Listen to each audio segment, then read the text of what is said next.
Late on the 30th of April 1982, on Ascension Island, a Vulcan bomber sat on the runway at Wide Awake Airfield with the crew on full alert. One of the men up there was Flight Lieutenant Martin Withers, the captain for the first runway strike. It was the kind of takeoff where there was no room for anything to go wrong. The target was not a ship, not a trench line, nor a headquarters building. The target was the runway at Port Stanley on the Falkland Islands. The plan was to bomb it, and damage it badly enough to render it inoperable by the occupying Argentine forces. The part most people don't understand is this: the bombing run was only to last a few minutes. The mission itself was built around hours and hours of aerial refueling in the dark, with no margin for error. If the refueling chain failed at any point, the Vulcan couldn't just turn around and land, given that they were thousands of miles from the nearest land. What makes Withers' presence in that cockpit even more remarkable is that he wasn't supposed to be there at all. He was the reserve crew. The primary crew, led by squadron leader John Reeve, had been training for the mission and were scheduled to fly. But during the final checks before takeoff, a problem developed with Reeve's aircraft. The pressurization system had failed, and there wasn't time to fix it. The decision was made quickly. Withers and his crew would take the primary slot. After all the planning, all the preparation, the backup crew was now going to war. The Vulcan bomber had been designed for nuclear deterrence during the Cold War, built to fly high and fast over Soviet territory. By 1982, these aircraft were being phased out, considered relics of a different era. The Vulcan had entered service in 1956, a delta-winged giant capable of carrying Britain's nuclear deterrent deep into enemy territory. But conventional warfare in the South Atlantic wasn't what the designers had in mind when they drew up the plans at Avro's design offices decades earlier. When Argentina invaded the Falklands on the 2nd of April, the RAF found themselves scrambling for a solution to a problem nobody had anticipated. The British task force was still weeks away from the islands, steaming south at best possible speed. Something needed to be done immediately to prevent the Argentines from using Port Stanley's airfield to base their own fighters. Intelligence suggested the Argentines were working to extend and improve the runway, planning to operate fast jets from it. If Argentine Mirage fighters or A4 Skyhawks could operate from Stanley, they could threaten the entire naval operation. The task force would be sailing into range of land-based aircraft with nowhere to hide. The solution they came up with was audacious to the point of seeming impossible. They would fly a Vulcan bomber from Ascension Island, a tiny volcanic speck in the middle of the Atlantic, all the way down to the Falklands, over 3,900 miles away. For perspective, that's roughly the distance from London to Cairo, or from New York to Lima. The Vulcan's combat radius was nowhere near sufficient for this journey. Under normal circumstances, the aircraft could manage perhaps 2,500 miles with a full weapons load. The only way to make this mission work was through a complex aerial refueling operation that would require precision timing and near-perfect execution across 16 hours of flight time. The operation was codenamed Black Buck. The planning team, working around the clock, calculated that the Vulcan would need 11 Victor tanker aircraft to support it. The Victor, another V-bomber from the same era, had been converted into a tanker role. The mission profile was unlike anything attempted before. Some Victors would refuel other Victors in a cascading chain, with tankers peeling off and returning to Ascension as their fuel was transferred. Each Victor that turned back meant one less aircraft drawing from the total fuel pool, leaving more for those continuing south. It was an intricate choreography of aircraft, fuel calculations and timing. It was the longest bombing raid ever attempted at that time. Every single refueling connection had to work. Every calculation had to be exact. There was no plan B, no diversion airfield, no safety net. The weapon chosen for the attack was the standard 1,000-pound bomb, designated as the Mark 13. These were iron bombs, unguided free-fall weapons that relied entirely on the accuracy of the bombing run. 21 of them would be loaded into the Vulcan's bomb bay, configured to release in a stick, one after another, in rapid succession. The hope was that releasing them sequentially would create a line of craters across the runway, with at least 1 or 2 hits rendering it unusable. The bombs would be fused to detonate on impact, cratering the runway surface and potentially damaging the underlying structure. Withers and his crew had been training intensively for days, but nothing could fully prepare them for the reality of what they were about to attempt. The crew included Flight Lieutenant Bob Wright as navigator, Flight Lieutenant Gordon Graham as the air electronics officer, Flight Lieutenant Hugh Pryor as the co-pilot, and Flight Lieutenant Pete Taylor as the sixth crew member. These men had trained together, knew each other's rhythms and procedures, but they were still processing the fact that they were now the primary crew for a mission that would make history or end in disaster.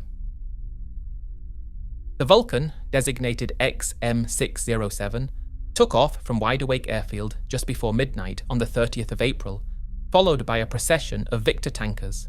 The aircraft climbed into the darkness over the Atlantic, the roar of the 4 Olympus engines echoing across the tiny island below. They began the first of many refueling operations almost immediately. The probe and drogue system the RAF used required the pilot to fly the receiving aircraft's refueling probe, a long tube extending from the nose into a basket trailing behind the tanker on the end of a hose. In daylight, with calm conditions, it was challenging enough. At night, in turbulence, with both aircraft pitching and rolling at over 300 miles per hour, it demanded absolute concentration and a delicate touch on the controls. As they flew south, hour after hour, the refueling took on a rhythm. Every hour or so, another Victor would appear ahead of them, silhouetted against the stars.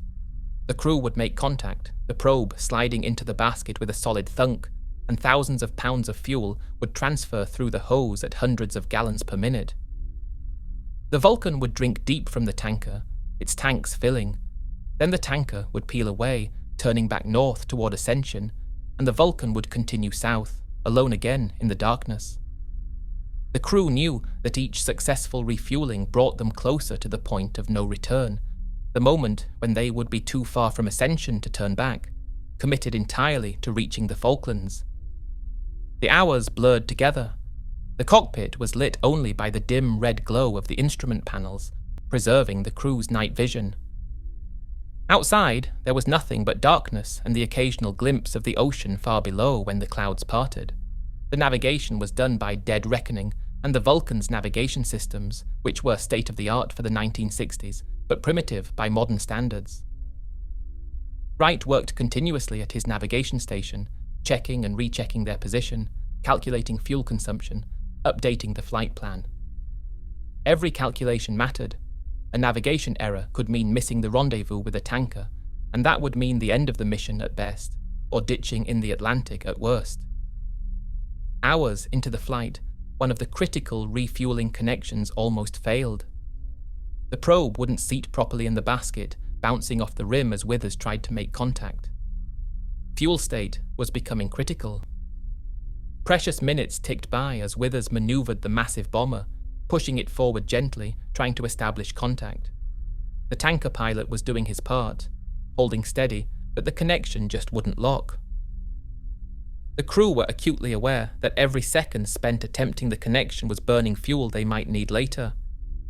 Finally, with patience and precision, the connection locked and the transfer began. It was a reminder that this entire operation balanced on a knife's edge.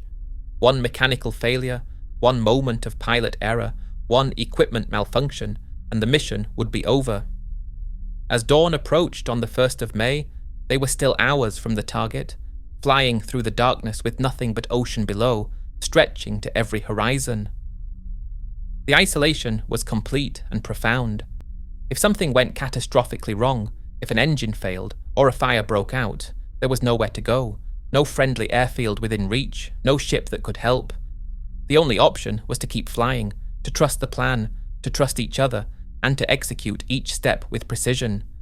The final refueling before the attack run took place about 400 miles north of the Falklands. This was it. The last Victor transferred its fuel, topping off the Vulcan's tanks one final time. The tanker pilot wished them luck over the radio, and then turned for home. The Vulcan was now alone, carrying 21,000-pound bombs in its belly, heading toward a target defended by anti-aircraft guns and possibly Argentine fighters. From this point on, radio silence would be maintained. They were going in dark. Withers descended to low level to avoid radar detection, bringing the massive bomber down until they were skimming over the waves, flying at just 300 feet above the South Atlantic. At this altitude, they would be below the radar horizon of Argentine early warning systems. The ride was rough, the aircraft buffeting in the turbulent air near the surface, but it was necessary. Surprise was essential. If the Argentines detected them early, fighters could be scrambled and the Vulcan would be vulnerable during its bombing run.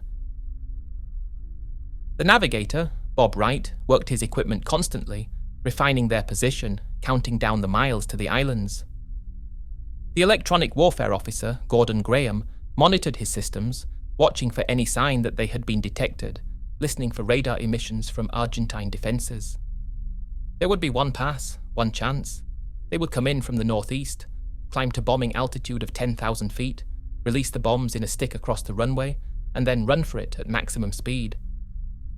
At around 4 a.m. local time, with the sky just beginning to lighten in the east, the Vulcan began its climb.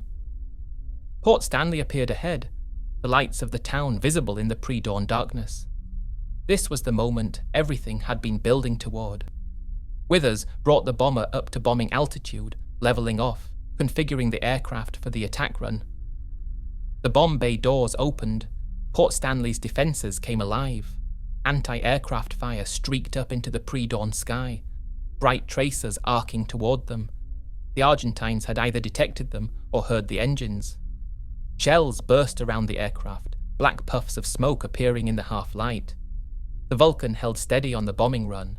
Withers kept the aircraft straight and level despite the flak, despite every instinct telling him to maneuver. Wright called out corrections, guiding them onto the target. The radar was locked on the runway. In the bomb bay, the release mechanism was armed. At the precise moment, the bombs fell away, one after another in rapid succession, 21,000-pound bombs tumbling down toward Port Stanley's runway. The aircraft lurched upward as the weight dropped away. Withers immediately banked hard, rolling the Vulcan into a steep turn, accelerating away from the islands at maximum power. Behind them, the bombs impacted in a line across the airfield. As they cleared the area and descended back to low level, racing north, the crew didn't know yet whether they'd succeeded. What they did know was that they still had to get home, and that was far from certain. Another refueling was scheduled north of the islands, and they had just enough fuel to make it there if everything went according to plan. The Victor met them as planned, appearing out of the dawn sky at the designated coordinates. The transfer began, and for a moment it seemed like the worst was behind them, but then disaster nearly struck. As fuel flowed through the hose, the refueling probe broke. Metal fatigue, stress, perhaps damage from the repeated connections throughout the night, something gave way. Fuel sprayed across the Vulcan's windscreen, obscuring Withers' view. The connection was lost. The tanker pilot immediately shut off the flow, but the damage was done. The probe was unusable. The crew faced a grim calculation. They were still hundreds of miles from the nearest friendly territory, burning fuel with every minute that passed. Withers immediately throttled back the engines to conserve what little fuel remained, descending to denser air where the engines were more efficient. They declared an emergency over the radio. Back at Ascension and at RAF headquarters, controllers scrambled to find a solution.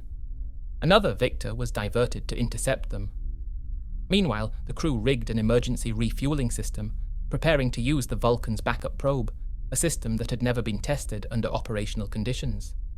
When the rescue Victor found them, Withers had to make contact with a probe system he'd barely trained on, with fuel gauges showing dangerously low levels, knowing this was quite literally the last chance. He lined up behind the tanker, fought the controls, and made contact with the basket. The backup probe held, fuel began to flow. It was just enough. With tanks topped up one final time, they turned for Ascension, now confident they would make it home. 16 hours after takeoff, the Vulcan touched down at Wide Awake Airfield. The crew climbed out, exhausted, their flight suits soaked with sweat despite the cold of high-altitude flight. Their legs were unsteady after so many hours strapped into their seats. Ground crew surrounded the aircraft, amazed that the mission had actually succeeded. Post-mission reconnaissance would show that one bomb had hit the runway, cratering it near the center, precisely where the intersecting taxiway met the main runway. The damage was enough to prevent Argentina from operating fast jets from Stanley for the remainder of the conflict. The psychological impact was even greater. The raid demonstrated that Britain could strike targets 8,000 miles from home, and that nowhere within Argentine-held territory was safe from retaliation. It was a message that resonated in Buenos Aires.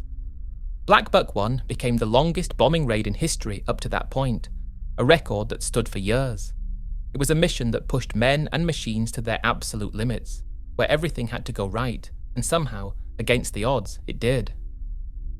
Martin Withers, the backup crew captain who stepped up when needed, had led his team through one of the most audacious operations in military aviation history,